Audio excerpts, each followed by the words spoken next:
Oke, kembali lagi di channel ini, channel yang membahas tentang semua senjata dengan sembarang jenis.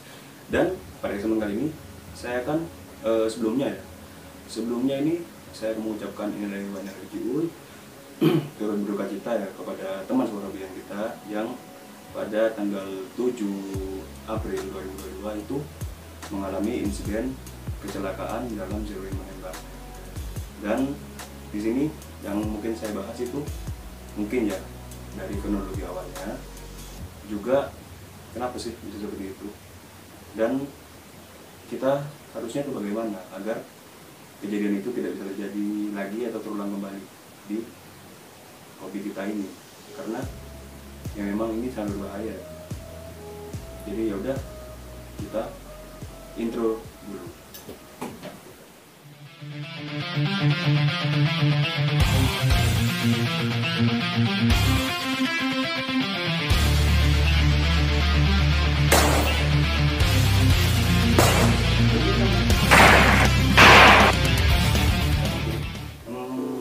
Di sini agak nyantai aja.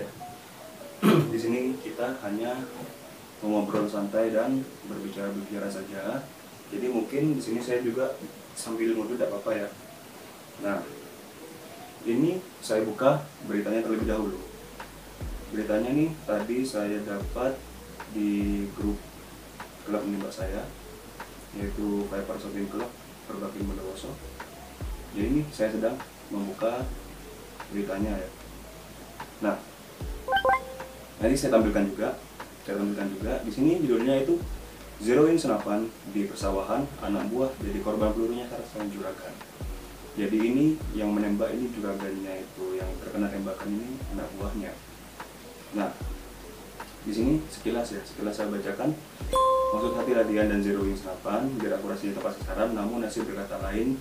Peluru senapan sang juragan nyasar salah sasaran mengenai dada kanan korban dan akhirnya terkapar. Dan kejadian tersebut di area persawahan Dusun Sukun, Desa Gerongan, Kecamatan Maron, Kabupaten Probolinggo. Jadi ini cukup dekat ya posisinya kotanya dengan kota saya, yaitu Bondowoso, sama-sama Jawa Timur ya. Dan ini jadi untuk korbannya ini berusia 30 tahun. Nah, dan juragannya ini 50 tahun, asal Sumbersari, Jember. Nah, dekat-dekat semua ya. Dan ini kronologinya itu bermula saat Daud sedang melakukan latihan tembak di area persawahan. Nah, dan didampingi oleh Idam Khalid. Dan latihan itu bilik sasaran ditempelkan di sebuah kardus yang ditempelkan ke pohon kelapa. Dan jarak antara titik sasaran dengan posisi menembak itu sekitar 60 meter. Jadi cukup jauh, 60 meter. Nah, saat Daud mulai menembak, Idam berada di dekat bilik sasaran. Kemudian korban yang saat itu kebetulan berada di dekat sasaran terkena senapan angin milik pelaku. Peluru pun mengenai dada kanan Idam dan pria itu pun terkapar. Kata Ibtu Samiran pada Kamis 7 April 2022. Jadi ini kejadian baru kemarin ya. Dan ini kronologinya kalau saya lihat dari zero aim ya, sampai seperti ini. Yang ke bawah, nah di sini ada foto unitnya, mungkin akan saya tampilkan di sini ya. Yang dia pakai itu jenisnya PCP Predator bocap, botol kecap ya. Dan itu larasnya tuh lumayan panjang ya, sekitar 70 kalau ini larasnya, atau 75. Jadi ini saya lihat gambarnya ya.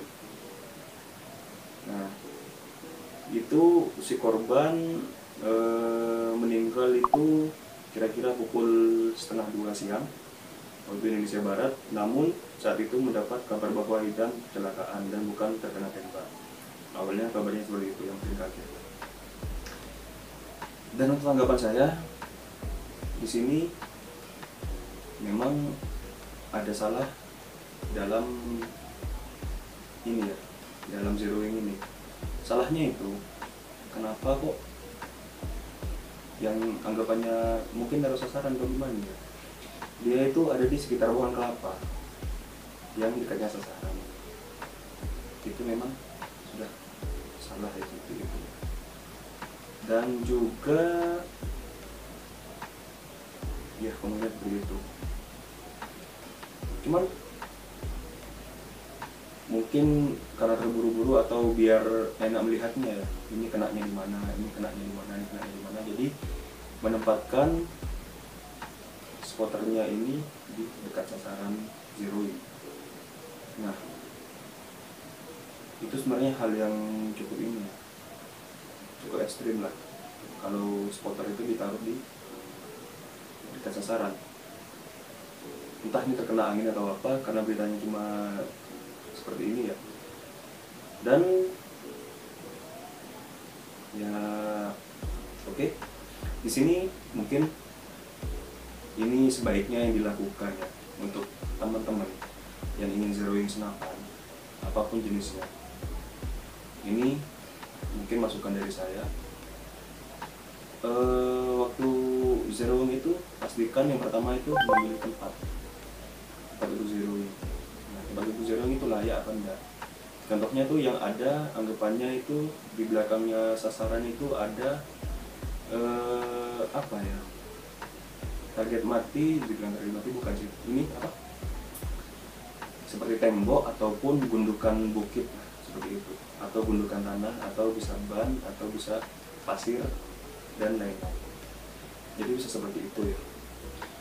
Karena untuk mengantisipasi kalau nembak terus, apalagi zeroingnya masih belum tepat sasaran, jadi kan masih nyetel.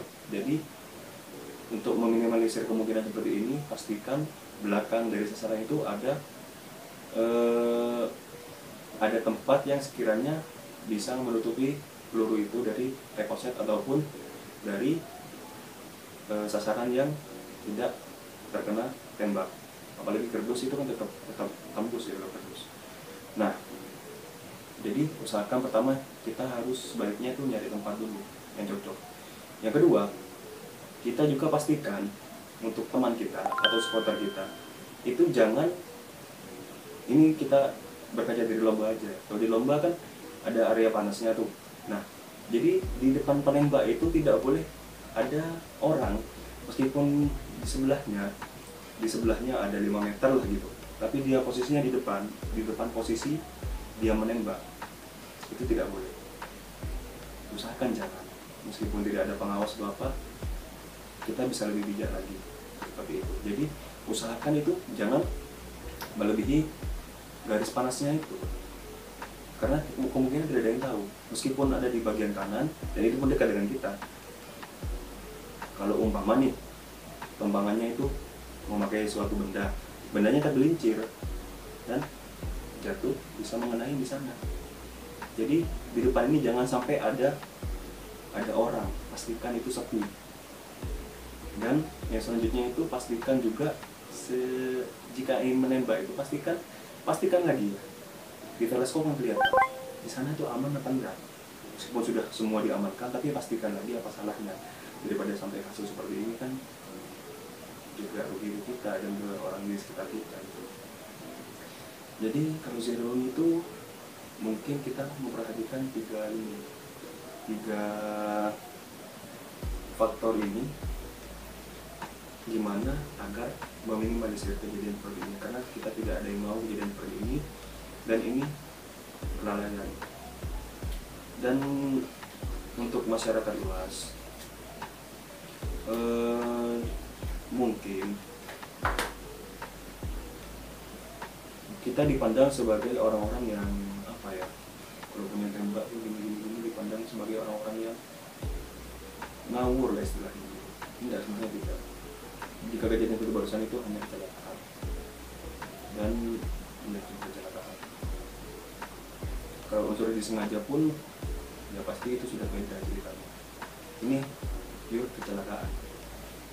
Dan ini menurut saya loh ya, menurut saya setelah saya baca berita ini beritanya dari Roda Informasi.